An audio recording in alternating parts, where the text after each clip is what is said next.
성도 여러분 안녕하십니까? 2022년 1월 26일 수요 새벽 말씀 함께 나누겠습니다. 함께 나누실 하나님 말씀은 누가복음 7장 18절에서 35절까지입니다. 본문에서는 세례 요한과 관련된 예수님의 가르침 기록되고 있습니다. 본문을 통해서 예수님에 대해 바로 알아야 된다는 것과 성도는 구속의 은혜를 깨달은 복된 자임에 대해서 함께 묵상하겠습니다. 첫째 묵상할 내용은 성도는 예수님에 대해 바로 알아야 한다는 것입니다. 본문 18절 보시면 요한의 제자들이 이 모든 일을 그에게 알리니라고 하였습니다. 세례 요한의 제자들은 예수님이 행하시는 모든 일들, 즉 말씀을 전하시고 병자를 고치고 또 심지어 죽은 자까지 살리는 기적을 세례 요한에게 알렸다고 했습니다.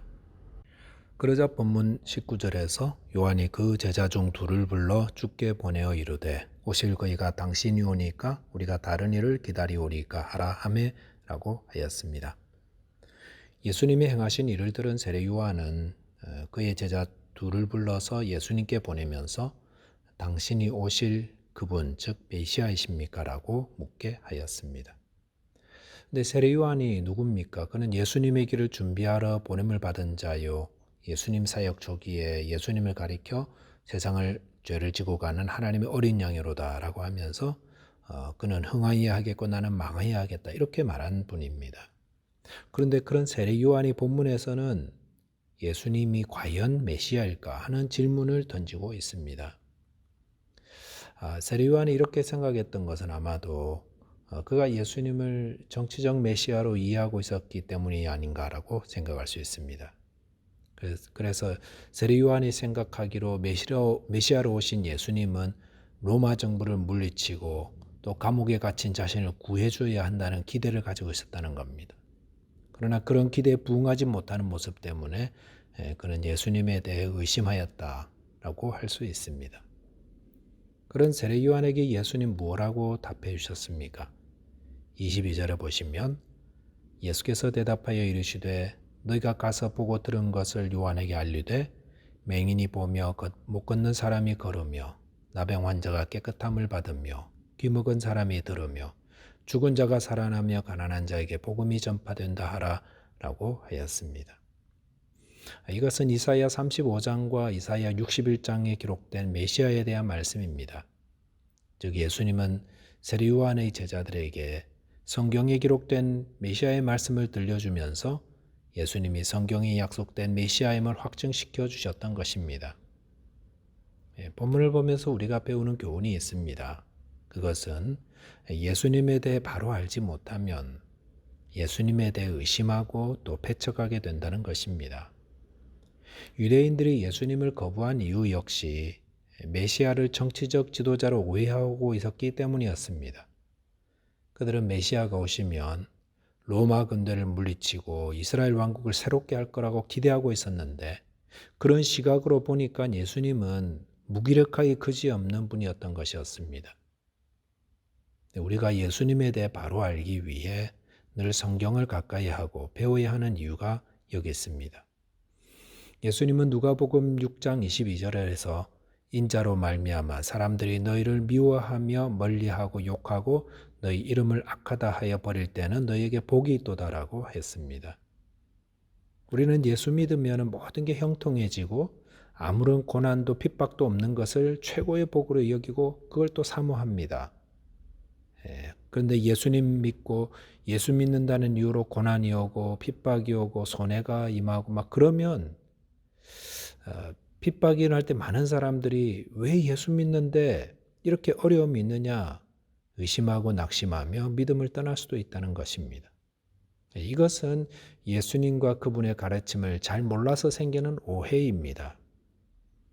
로마서 9장 33절에 보시면 기록된 바 보라 내가 걸림돌과 거치는 바위를 시온에 두노니 그를 믿는 자는 부끄러움을 당하지 아니하리라 한과 같으니라라고 했습니다. 예수님을 믿는데 거침돌과 거치는 바위가 있습니다. 그것을 바로 알고 예수 믿는 믿음을 굳건히 가진 자는 부끄러움을 당하지 않습니다. 저와 여러분께서 예수님을 바로 알고 바로 믿는 자 되시기 바라겠습니다. 두 번째는 성도는 구속의 은혜를 깨달은 복된 자이다라는 겁니다. 요한의 제자들이 떠난 후에 예수님은 세례 요한에 대해 말씀을 하셨습니다. 그러면서 사람들이 광야로 나간 것은 세례 요한을 보기 위한 것이다라고 하였습니다. 그런데 본문 26절에서 예수님은 세례 요한을 가리켜 선지자보다 훌륭한 자라고 하셨고 28절에서는 여자가 낳은 자 중에 요한보다 큰 자가 없도다라고 하셨습니다. 왜 예수님은 세례 요한을 구약의 여러 선지자들보다 훌륭한 자라고 하시면서 또한 여자가 낳은 자 중에 요한보다 큰 자가 없다라고 하시는 겁니까? 네, 그것은 구약의 모든 선지자들이 그리스도의 오심을 준비하는 사역을 했는데 그들 모두 멀리서 그분을 흐릿하게 바라보았다는 것입니다. 하지만 세례 요한은 그 메시아를 직접 목격했고 또 그의 길을 예비하였으면 또한 그를 증거했습니다. 그렇기 때문에 이렇게 성경이 증거하는 그 메시아된 예수님을 가장 가까이서 목격하고 증거한 세례 요한이야말로 그 어떤 선지자보다 큰 자다라는 것을 말씀하는 겁니다. 그런데 본문 28절 하반절에서 예수님은 또 다른 선언을 하십니다. 그것은 하나님 나라에서는 극히 작은 자라도 그보다 크니라라고 하였습니다. 예수님은 하나님 나라에 있는 자는 아무리 작은 자라도 이 세례 요한보다 크다라고 하셨습니다. 왜 이런 말씀을 하셨습니까? 그것은 세례 요한이 비록 메시아를 직접 목격하고 그를 증거하는 큰 선지자인 건 맞지만 그리스도로 인해 하나님 나라를 경험한 자들에 비하면 가장 작은 자다라는 겁니다.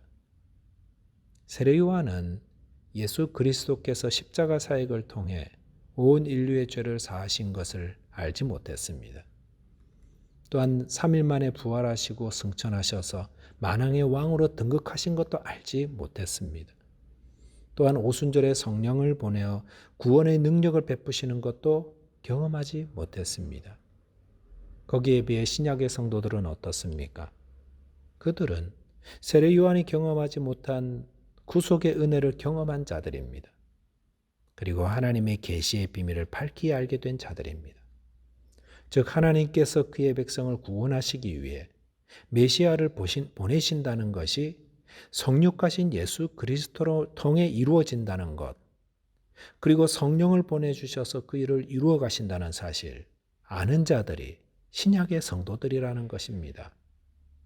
그러므로 이 구원의 비밀을 아는 신약의 성도들은 그것을 경험하지 못하고 밝히 알지 못하는 구약의 그 어떤 선지자나 또 세례 요한보다 더 큰 영광과 은혜 안에 거하고 있다라는 것을 말하고 있습니다. 신약의 성도된 우리는 우리가 받은 은혜가 얼마나 크고 놀라운 것인지 알아야 합니다. 예수님도 마태복음 13장 17절에서 제자들에게 이렇게 말씀하셨습니다. 많은 예언자와 의인이 너희가 지금 보고 있는 것을 보고 싶어 하였으나 보지 못하였고 너희가 지금 듣고 있는 것을 듣고 싶어 하였으나 듣지 못하였다 라고 하였습니다. 구약의 성도들은 메시아 배웠기를 간절히 사모했습니다.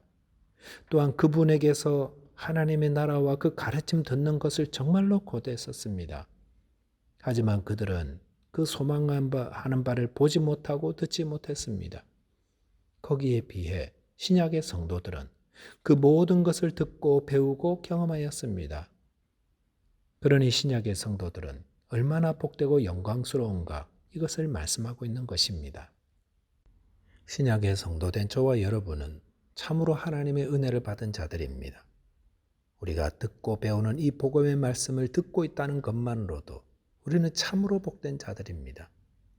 저와 여러분께서 예수 그리스도를 통해 베푸신 하나님의 구원의 계시를 깨닫고 또 복음을 배워 아는 큰 은혜 받았음을 알아 늘 감사하며 또 그 복된 소식을 전하는 자 되시기 바라겠습니다.